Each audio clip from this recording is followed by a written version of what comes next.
porque estamos profundizando bastante en un libro maravilloso que se llama el libro de Daniel, donde se encuentran las revelaciones y las visiones que Dios le dio a Daniel hace 2600 años. Y encontramos aquí las profecías de todos los imperios que iban a surgir en el futuro, que es donde nos encontramos ya ahorita. Aquí se encuentra todo lo que va a pasar en los tiempos que estamos atravesando, y aquí se describe claramente también el futuro de Israel, nación con la cual Dios ahorita la puso en la banca.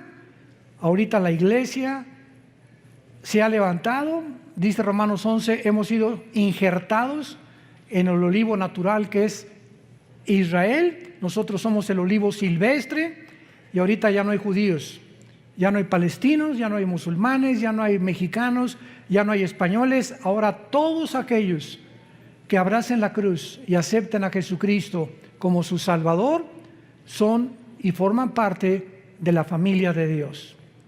Entonces, de verdad, somos una familia internacional. Y las personas que se reúnen en los edificios, que muchos le llaman el templo de Dios de una forma equivocada. Vamos al templo de Dios el domingo, por el amor de Dios, lee la Biblia. Dios ya no habita en templos humanos. Ya los edificios no son la iglesia somos nosotros. Donde 2 o 3 nos reunamos, ahí está la iglesia de Jesucristo. En esta serie he tratado de demostrar en estas pasadas 2 conferencias de que todas las profecías del Antiguo Testamento, principalmente en Daniel, repito, porque en Daniel encontramos continuamente al ángel diciéndole a Daniel: Daniel, esta visión es para el tiempo del fin, esta profecía es para los últimos tiempos.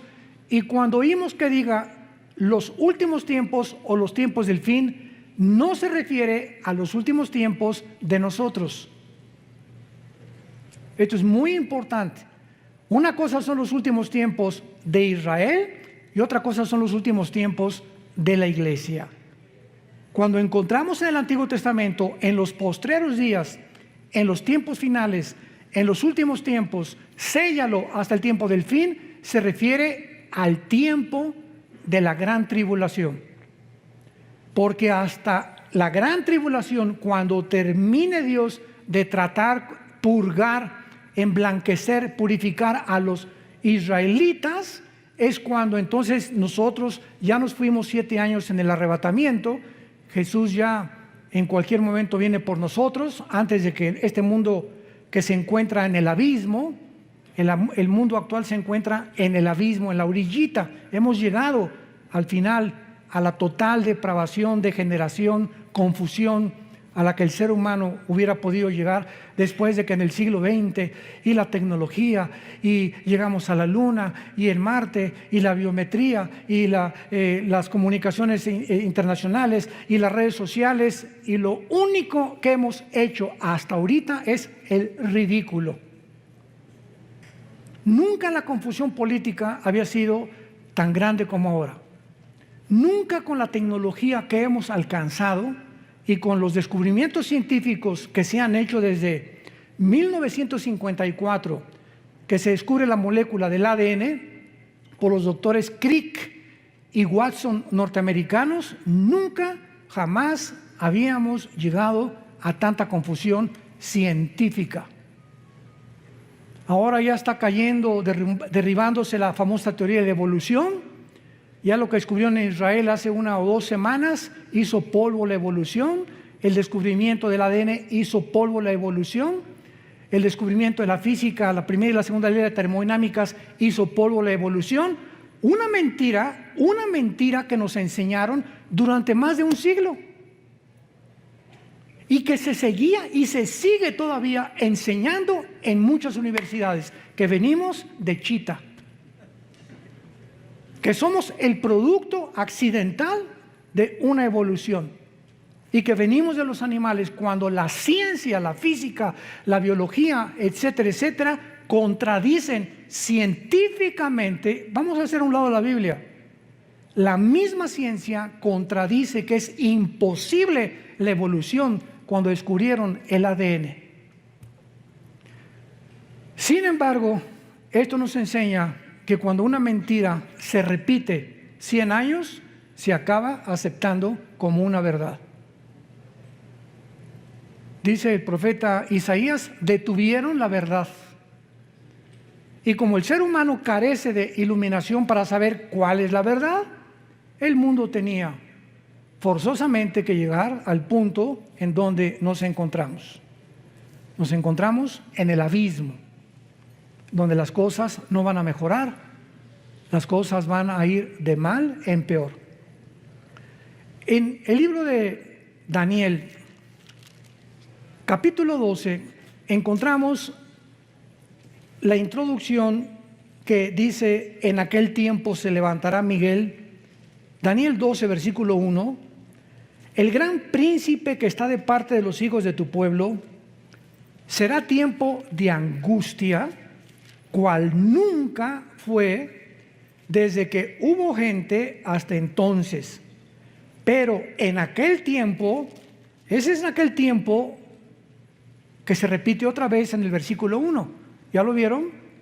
Comienza diciendo: en aquel tiempo se va a levantar Miguel, el comandante en jefe de los ángeles de Dios, y habrá un tiempo de angustia, y en aquel tiempo será libertado tu pueblo. ¿De qué tiempo está hablando el ángel al profeta Daniel?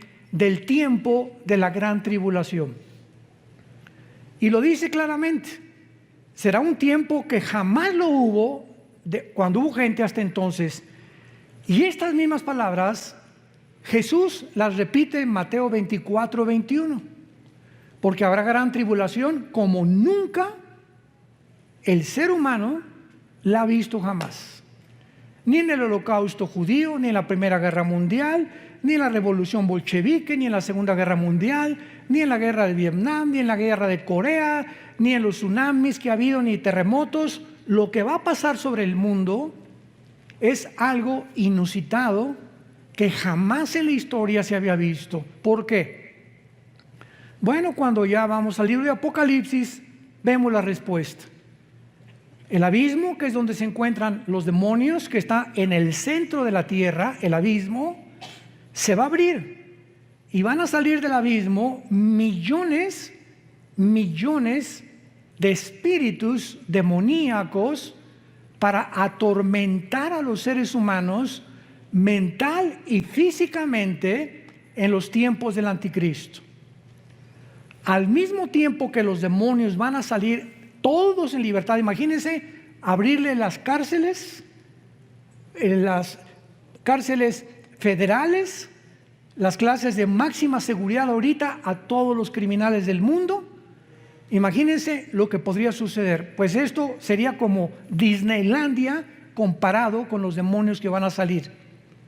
Agreguémosle que el anticristo va a tener poderes sobrenaturales, señales engañosas. El falso profeta va a hacer llover fuego del cielo. Y en ese tiempo los habitantes de este mundo van a creer realmente que son extraterrestres. Les van a adjudicar poderes de otros mundos. Y agreguémosle todavía que aparte de las señales y milagros y todo lo que está pasando, Satanás baja al mundo. Ahorita dice Efesios 2 del 1 al 3 que es el príncipe de la potestad del aire. Ahorita Satanás opera en el aire con las ondas de comunicación, con el espectro electromagnético, con todo lo que es el magnetismo, la energía. Desde ahí ahorita está él controlando radios, programas, televisión, medios de comunicación, etcétera, etcétera, para hacernos creer lo que oímos en la mayor parte de los medios de comunicación. Pero Satanás no baja solo al mundo, lo acompañan los ángeles caídos. Entonces el mundo se convierte en la habitación de demonios, de señales, de milagros mentirosos y de Satanás con sus ángeles caídos que, repito, crecerán extraterrestres. Porque los ángeles tienen forma humana cuando se manifiestan en el mundo. Dice en 2 Corintios que Satanás se disfraza de ángel de luz. Esto es a lo que se refiere hace 2600 años el ángel que le da estas palabras al profeta Daniel. Y vemos nosotros, aparte de todo esto, ¿verdad?, que la Biblia continúa explicándole a Daniel en el versículo 2, y muchos de los que duermen en el polvo de la tierra, o sea, en el tiempo de la tribulación, serán despertados, o sea, va a haber una resurrección. Unos para vida eterna y otros para vergüenza y confusión perpetua. Damas y caballeros, santos de Dios, no todos vamos a resucitar al mismo tiempo. Pongan mucha atención. No todos vamos a resucitar al mismo tiempo. Va a haber la primera resurrección que Cristo menciona en Juan capítulo 5, y muchos serán despertados para vida eterna y otros para condenación eterna. Muy bien. En lo que se llama la primera resurrección están involucrados los santos del Antiguo Testamento y nosotros, los santos de la iglesia. Y la otra resurrección para condenación se encuentra hasta Apocalipsis 20, del 11 al 15, que se llama el juicio del gran trono blanco, donde van a resucitar los incrédulos o todos aquellos que rechazaron las leyes y los mandamientos de Dios. Pero vayamos a ver por qué decimos que hay un orden en la resurrección, porque Dios es un Dios de orden. Vayamos a la primera carta a los Corintios, capítulo 15, y veamos con muchísimo cuidado de qué forma el apóstol Pablo describe este orden de la resurrección que iremos desarrollando a continuación. 1 Corintios 15, versículo 20 en adelante. Mas ahora Cristo ha resucitado de los muertos, primicias. Esta palabra, apúntalo en tu Biblia, es primeros frutos. Primeros frutos. Es la palabra griega aparche, como suena aparche, que se refiere a la fiesta de los primeros frutos de Israel. Acuérdate que primero era la Pascua, después venía los panes sin levadura, después venía los primeros frutos y después vino Pentecostés. Y quedan 3 fiestas para poder terminar el plan de Dios. Entonces, cuando el apóstol Pablo dice que Cristo es el que cumplió la fiesta de los primeros frutos, porque Jesucristo es el primero en toda la historia del ser humano que resucitó sin volver a morir. Cuando Dios resucitó a Lázaro, volvió a morir. Cuando resucitó a Tabita, volvió a morir. Todos los casos de resurrección que encontramos en la Biblia volvieron a morir. Pero Cristo es el primero, por eso se le llama en Colosenses el primogénito de los muertos. Es el primero en su género, que lo significa primogénito, primo de genes, de su generación que seguimos nosotros, que resucitó. Muy bien. Versículo 21. Porque por cuanto la muerte entró por un hombre, también por un hombre la resurrección de los muertos. Porque así como en Adán todos mueren, también en Cristo serán todos vivificados. Versículo 23, lean con mucho cuidado. Pero cada uno en su debido orden. Y esta palabra tagma, que en el griego es orden, significa un orden de soldado raso, cabo, teniente, coronel, nos habla de que cuando hay un orden, hay, ¿verdad? Primero después el segundo, el tercero, el cuarto y el quinto.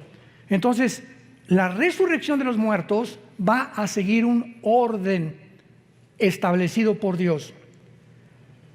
Cada uno en su debido orden. Cristo, las primicias, fue el primero. ¿Ya lo vieron? Luego, ¿quiénes siguen? Los que son de Cristo, Los santos del Antiguo Testamento no están incluidos en nuestra resurrección. Los que somos de Cristo somos los que fuimos bautizados con el Espíritu Santo en el momento de nuestra conversión. En el momento que recibes a Cristo, eres regenerado, eres nacido de nuevo, eres colocado en el cuerpo de Cristo. 1 Corintios 12:13, a todos se nos dio a vivir, a experimentar el mismo Espíritu y el mismo bautismo, y en ese momento la iglesia es un cuerpo y la cabeza es Jesucristo. Y en la iglesia unos son una oreja, otros son mano, 1 Corintios 12, otros son las piernas, otros son los dedos, etcétera, etcétera. La iglesia tiene una manifestación de dones y de talentos de acuerdo a la soberanía de Dios. Y en la iglesia hay apóstoles, ¿verdad? Hubo profetas, pastores, maestros, etcétera, etcétera. Hay diferentes ministerios que reparte Dios, diferentes dones, etcétera, etcétera. Pero todos los que desde Pentecostés hasta nuestros días, cuando venga el rapto, vamos a resucitar. Te repito, de Pentecostés hasta nuestros días, cuando venga el rapto, la iglesia es la primera en resucitar.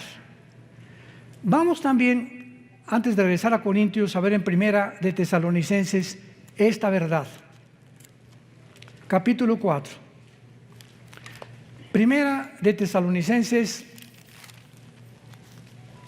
capítulo 4. Y dice así, versículo 13. Tampoco queremos, hermanos, que ignoren acerca de los que duermen, o sea, de los que han muerto, para que no se entristezcan como los otros que no tienen esperanza.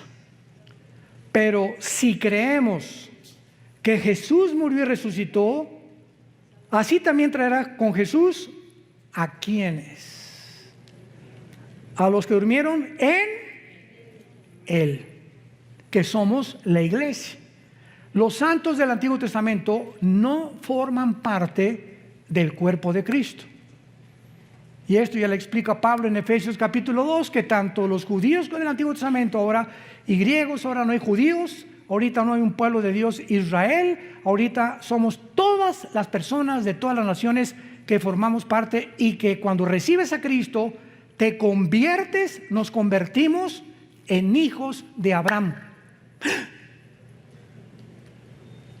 Entonces puede venir ahorita un judío y decirme, yo desciendo de Abraham, y le contesto étnica y terrenalmente y genéticamente, porque eres judío, desciendes de Abraham, claro, fueron lo que los fariseos le dijeron a Cristo, somos hijos de Abraham. Pero la verdadera descendencia de Abraham son los que tenemos la semilla. Y todo esto lo explica Gálatas capítulo 3. Cristo es la semilla prometida a Isaac. En Isaac te será llamada descendencia, o la esperma de Isaac vendrá después Jacob, Judá, Salomón, David, y ahí viene toda la descendencia. Y cuando recibes a Cristo, esa semilla, esa promesa que Dios le hizo a Abraham era espiritual. Entonces dice la Biblia, ahora los que somos de la fe somos de Abraham. Y dice Romanos capítulo 2, no todos los que descienden de Israel son judíos, porque no es la circuncisión de la carne, sino la circuncisión del corazón. Tú a lo mejor no eres circuncidado porque era el pacto, era una señal del pacto de Israel, pero si tienes a Cristo, formas parte del pueblo de Dios. Y a lo mejor si eres circuncidado y eres judío, aunque estés circuncidado, no eres parte del pueblo de Dios, porque no tienes a Yeshua Mashiach, a Jesús el Mesías, en tu corazón. ¿Me van siguiendo? Esto es importantísimo. Entonces por eso es ridículo, ¿verdad?, que haya cristianos que se ponen la kipá. Y a una iglesia mesiánica ahora, ¿verdad? Gracias a Dios que hay judíos que se están convirtiendo. Pero esto que nosotros queramos hacernos judíos, y ya lo somos. Ya lo somos. ¿Por qué? Por la semilla de Abraham, porque tenemos a Cristo. No tenemos que adoptar lo que ellos hicieron. Ellos tienen el judaísmo.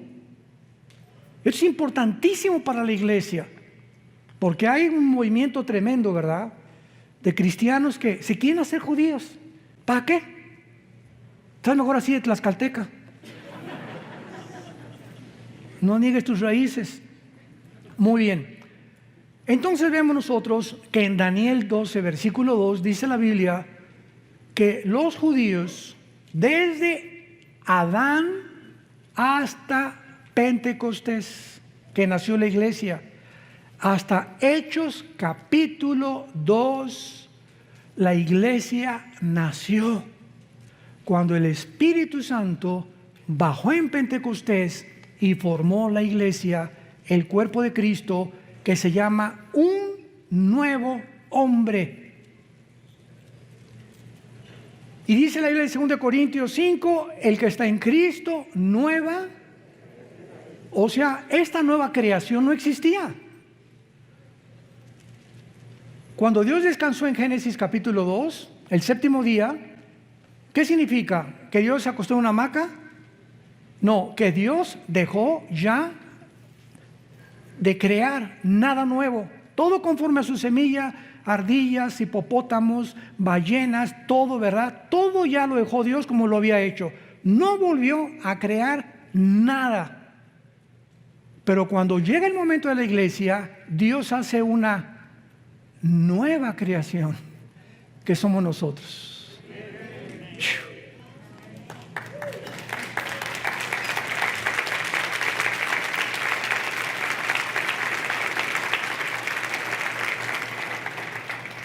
¿Y este hermano por qué no guarda el sábado?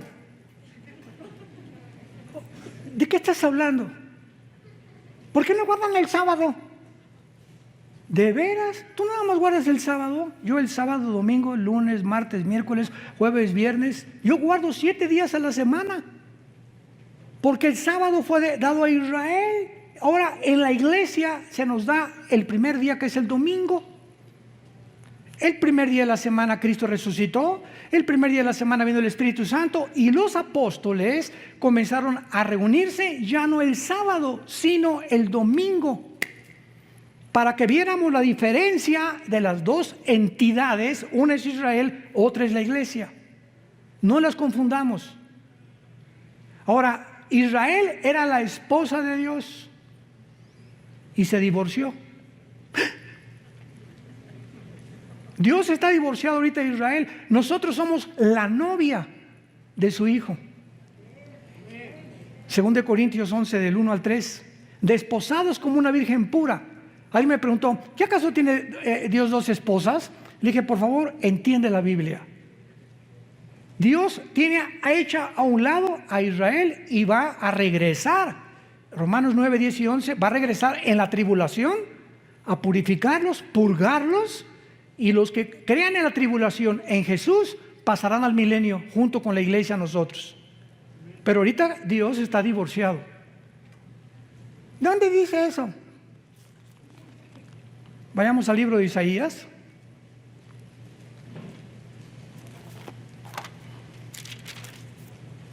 Capítulo 50. Isaías 51. Así dijo Jehová, ¿qué es de la carta de divorcio? La palabra que se escribió es repudio, en el hebreo y en el griego es shorin, que significa separación o divorcio. Está preguntando Dios, ¿qué es de la carta de divorcio de vuestra madre, de la cual yo la repudié? La madre es Israel, de los judíos. ¿O quiénes son mis acreedores a quienes yo he vendido? He aquí que vuestras maldades son vendidos y vuestras rebeliones fue repudiada vuestra madre, que es Israel. Compáralo con Jeremías, capítulo 3, antes de que me llames hereje. Versículo 8. Jeremías 3, 8.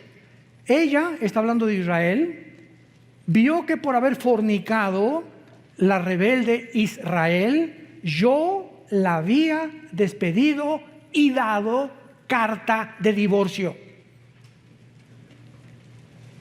Dios le está explicando tanto a Jeremías como a Israel, yo estoy divorciado de Israel. Pero no tuvo temor la rebelde Judá, su hermana, sino que también fue ella y fornicó. ¿Por qué Dios se divorció de Israel? La fornicación que Israel cometió era venderse a las naciones. Espiritualmente, en el Antiguo Testamento, la fornicación es un símbolo de unirte al mundo. Y en Santiago capítulo 4 en el Nuevo Testamento dice: oh almas adúlteras. Cuando un cristiano se va al mundo, has cometido fornicación. ¿Por qué? Porque estás traicionando los votos de lealtad y devoción que le tenemos a Jesús. Si tu esposa se va con otro hombre, es adulterio. Y el adulterio es la única causal y el abandono de hogar en el Nuevo Testamento para poder divorciarte. 1 Corintios capítulo 7. Las mismas causales por las cuales Dios se divorció de Israel le pertenecen a la iglesia. Dios se divorcia de Israel espiritualmente, y en el Nuevo Testamento el divorcio físico, visible, terrenal, es si tu esposa se va con otro o tu esposo se va con otro. Es la única causal, no hay otra causal más que el divorcio y el abandono de hogar. Que te diga a tu esposo: adiós, dile: adiós, gavilán pollero. Bye bye, que Dios te bendiga. Y quién sabe si lo bendiga, ¿verdad? Bueno, entonces esto es importante, ¿verdad? El Dios del Antiguo Testamento está divorciado, y ahora nosotros, la iglesia, que somos un nuevo cuerpo, somos una novia de su Hijo Jesucristo. Qué grande demostración que la iglesia e Israel son dos entidades completamente diferentes. Porque hay enseñanzas cristianas donde mezclan y dicen: no, ya Dios acabó con Israel, ya no hay, la iglesia tomó su lugar, etcétera, etcétera. Y esto no lo enseña la Biblia. Dios le dice a Israel: adiós, ahí nos vemos. Y Jesucristo dijo en Jerusalén, cuando lo iban a crucificar el domingo de Ramos: Baruch Hashem Adonai Eloheinu. Bendito me dirán el que viene en el nombre del Señor, hasta que Jesucristo regrese. Y los judíos, después de la tribulación, Apocalipsis 1:8, mirarán al que traspasaron. Romanos 11, 25 y 26, Israel será salvado. Hasta ese momento, la esposa que era antes de Dios se volverá a unir a su marido. Y seremos una sola entidad en el tiempo del milenio. Entonces, Dios no se ha olvidado de la esposa despreciada. Si esa esposa regresa y le pide perdón a Dios y reconocen a su hijo como el Mesías, Dios vuelve a renovar sus votos por el pacto que hizo con Abraham. ¿Ven qué importante es entender la Biblia sistemáticamente para no caer en herejías y en tonterías? Y ya Dios acabó con la iglesia, con Israel, ya no tiene para nada, ¿verdad? Claro que ahorita no tiene absolutamente nada. Cuando crucificaron a Cristo, dijo, ¿verdad? Dijeron los judíos: la sangre sea sobre nuestras cabezas. Y en ese momento la maldición vino sobre Israel, que se encuentra todavía esta maldición en Israel, menos en los judíos que han aceptado a Jesucristo como el Mesías y que forman parte de la iglesia. Pero en el año 70 después de Cristo llegaron los romanos, encabezados por Tito, el general romano, hijo del emperador Vespasiano, y arrasaron Jerusalén y no dejaron piedra sobre piedra. Y desde el año 70 hasta 1948, Israel no tenía templo, no tenía nación, no tenía absolutamente nada. Regresaron en el 48 para despertar, para resucitar nacionalmente, porque la Biblia habla de dos regresos de Israel. Ya regresaron nacionalmente, regresarán espiritualmente en la gran tribulación. Entonces no es hasta que se conviertan. Ezequiel 37, la visión de los huesos secos, ¿se acuerdan? Que Ezequiel le dio es una visión de los huesos, que es Israel, y lo dice: los huesos son mi casa. Y ahorita se están juntando los tendones con los huesos hasta que se forma el cuerpo, que es Israel, cuando Jesucristo regrese junto con nosotros para reinar con ellos en el milenio. Regresamos a 1 Corintios. Entonces vemos que la primera resurrección le pertenece a la iglesia, a los que somos del cuerpo de Jesucristo. Y después dice claramente, en este orden, el apóstol Pablo: los que son de Cristo en su venida, luego el fin cuando entregue el reino de Dios y Padre. Muy bien. La resurrección, viene Cristo mañana, supongamos, o la semana que entre, desaparecemos millones de personas.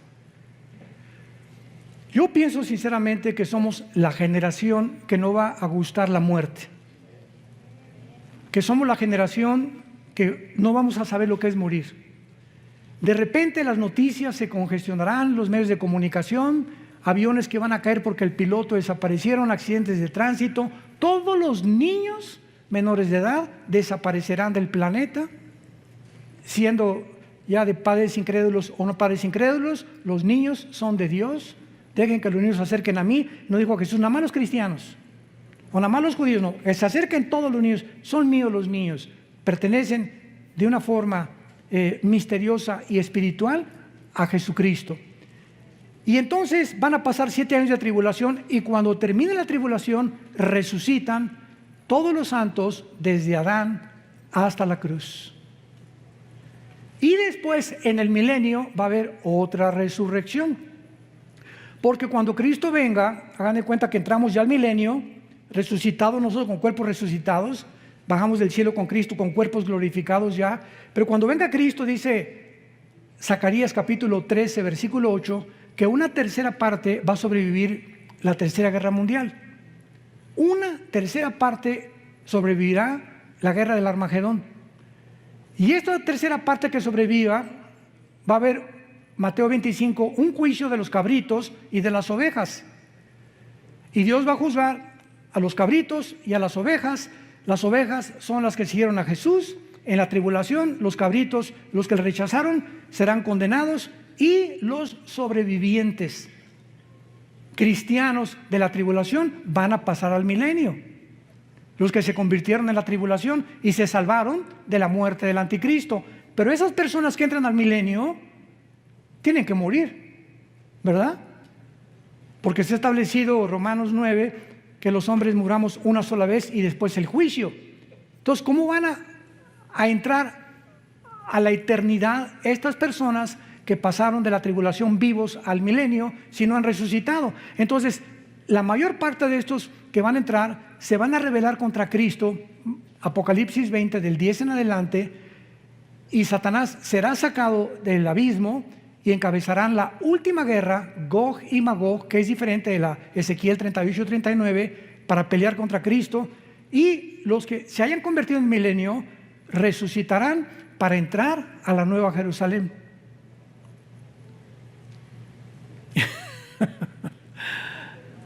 Qué maravillosa es la Biblia, ¿verdad? ¿No se han empachado? Le pido a Dios que me dé sabiduría y paciencia. A veces hablo muy rápido, pero quiero irme así lo más despacio posible para alumbrar sus ojos a través de la Biblia. Y que ustedes puedan ver la luz así. Yo sé que a muchos les está entrando ahorita la luz. Y ese es el anhelo del Espíritu Santo. Muy bien, entonces después de nosotros viene la resurrección de los mártires que en la tribulación van a resucitar, que pertenecen a la primera resurrección de los santos. Vamos a ver, la primera resurrección es el rapto, los santos del Antiguo Testamento y los que mueran como mártires en la tribulación. Vayamos a Apocalipsis 7 y veamos los millones de personas que en la tribulación se van a convertir, y el apóstol Juan los ve en el cielo resucitados. Apocalipsis 7, versículo 9. Escribe el apóstol Juan: después de esto miré, y he aquí una gran multitud, la cual nadie podía contar, de todas naciones y tribus y pueblos y lenguas, que estaban delante del trono en la presencia del Cordero, vestidos con ropas blancas y con palmas en las manos. Las ropas blancas nos hablan de que ya estaban resucitados. Y clamaban a gran voz diciendo: la salvación, etcétera, etcétera. Versículo 13. Entonces uno de los ancianos habló diciéndome: estos que están vestidos de ropas blancas, ¿quiénes son? ¿Y de dónde han venido? Yo le dije, Señor, tú lo sabes. Y él me dijo, estos son los que han salido de la gran tribulación y han lavado sus ropas y las han emblanquecido en la sangre del Cordero. Aquí encontramos posiblemente a los 144,000 y a todos aquellos que en la tribulación van a morir como mártires. Aquí ya llevamos que nosotros fuimos primeros, ellos serán segundos y en tercer lugar, vamos a Apocalipsis 11, están incluidos los 2 testigos al final de la tribulación. Dice Apocalipsis 11, versículo 7, cuando hayan acabado su testimonio, está hablando de los 2 testigos, la bestia que sube del abismo hará guerra contra ellos y los vencerá y los matará, y sus cadáveres estarán en la plaza de la grande ciudad, que en sentido espiritual se llama Sodoma y Egipto, donde nuestro Señor fue crucificado. De una forma inequívoca es Jerusalén, donde los 2 testigos serán asesinados por el anticristo. Y vean ustedes las palabras con las que el Espíritu Santo califica a Israel. Israel se convertirá como Egipto, que es el símbolo del mundo, y como Sodoma, que es el símbolo de la depravación moral. Y no es coincidencia que Tel Aviv, la ciudad ahora de Israel, se esté considerando la capital mundial del movimiento gay. Tel Aviv es ya la capital del movimiento gay en el mundo. Y hay cantidad de cristianos evangelizando a todos estos hombres y mujeres que necesitan a Jesús. Porque Jesús murió por todos aquellos, por más pecador que tú seas, Cristo te ama. Pero Él te pide que te arrepientas de tus pecados y que entiendas que los géneros no se pueden tergiversar ni pervertir. Solamente hay 2 géneros, varón y hembra, nada más. Esta semana el gobierno americano acaba de declarar que en todos los pasaportes nuevos de Estados Unidos se incluya el tercer género. En todos los pasaportes desde esta semana americanos, norteamericanos, viene incluido el tercer género. Si tú le quieres poner otra cosa. No nos vamos a profundizar en eso. Y entonces van a ser asesinados, versículo 9, y los de los pueblos, tribus, lenguas y naciones verán sus cadáveres por 3 días y medio y no permitirán que sean sepultados.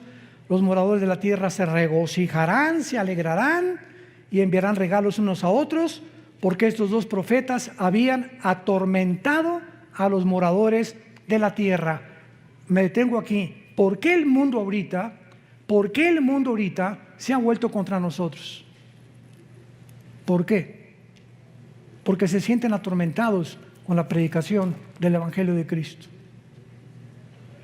En lugar de que sientan una medicina y un aliento, yo cuando oí el Evangelio dije, Dios mío, esto es lo que yo estaba esperando toda mi vida. Hay personas que se molestan. Y ahora tú no puedes predicar esto. La iglesia es un hospital para todo tipo de personas, lesbianas, transgénero, homosexuales, borrachos, parranderos y jugadores. Esto es la iglesia.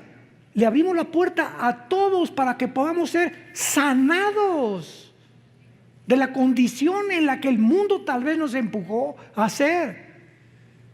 Cualquiera de ustedes que oiga mi testimonio no lo vas a creer. No lo vas a creer lo que yo era antes de venir a Jesús hace 46 años. Este año cumplo 46 años, no de edad, de cristiano. Y 43 años cumplo este año de predicar la palabra de Dios. A los 3 años de convertido comencé a predicar en la sierra a los indígenas de Oaxaca y de Guerrero.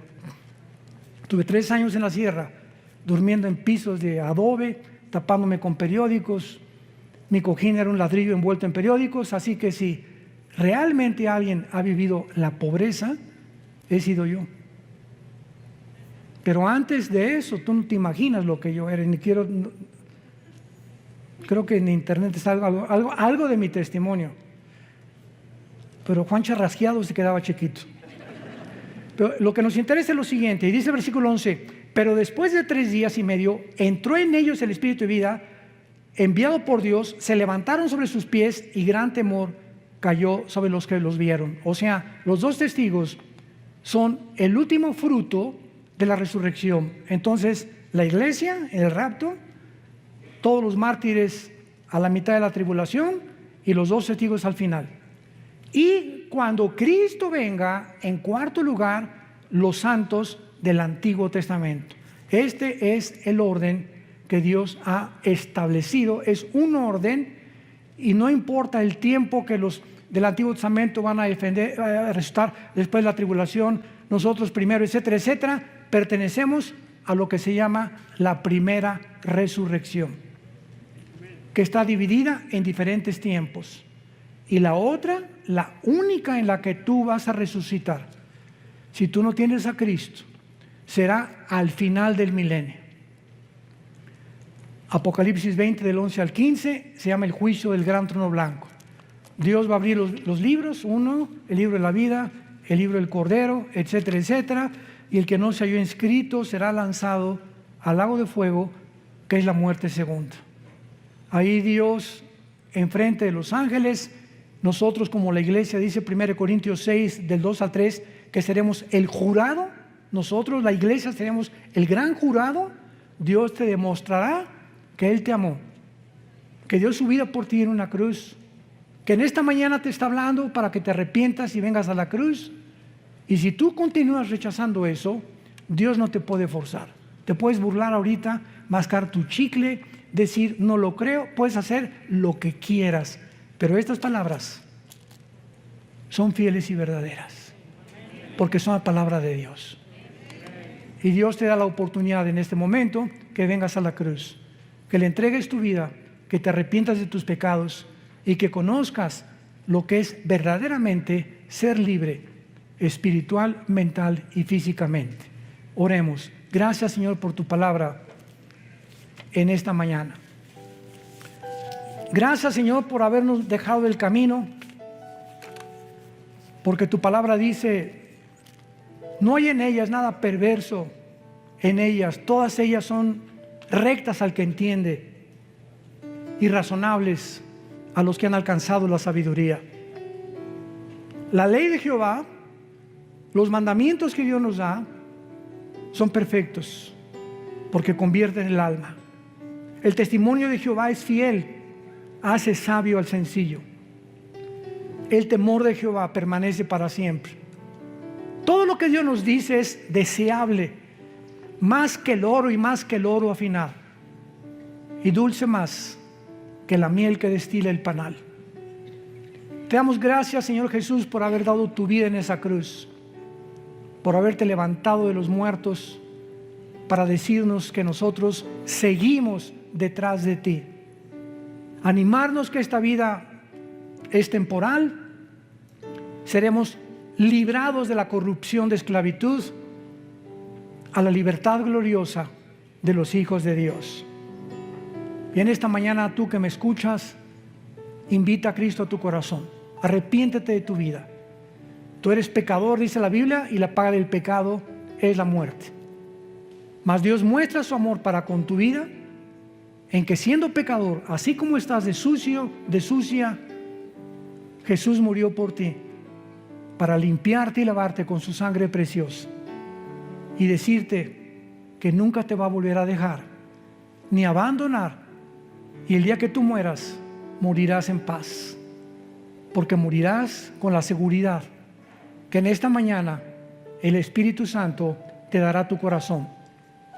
Si alguien quiere en esta mañana invitar a Cristo, ustedes que nos ven por la televisión, dile estas palabras: Señor, te pido perdón por mis pecados. Creo que en esa cruz pagaste con tu sangre por ellos. Y creo que a los 3 días tu Padre te levantó de los muertos. Y como creo que vives, te pido en este instante que entres a mi corazón como mi Señor y mi Salvador.